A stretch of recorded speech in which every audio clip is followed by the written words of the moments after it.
આજે મેં એક એવા ઘરની મુલાકાત લીધી જે જીવન સંગ્રહાલય જેવું હતું, જ્યાં 4 પેઢીઓ જીવનના ચાકડાઓમાં વણાયેલી હતી. ભીખુભાઈ પહેલા પથ્થર કાપવામાં કુશળ હતા, જેના કડચલીવાળા હાથ હવે મજૂરી કામ માટે યોગ્ય ના રહ્યા. હાજુબેને મને પરંપરાગત લીપણ કલા શીખવી, ત્યારે હું આંગળીના ટેરવે પૃથ્વીની વાર્તાઓ અનુભવી શકતી હતી.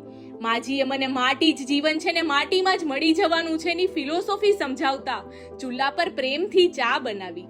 ક્ષણિક યાદોની જેમ ઉભરાતી વરાળે ભૂતકાળની વાતોને જીવંત કરી દીધી. હું થોડી જ વારમાં રાશન કીટ લઈને પરત ફરી, ત્યારે તેમની વાતોએ મારા હૃદયને વિંધી નાખ્યું.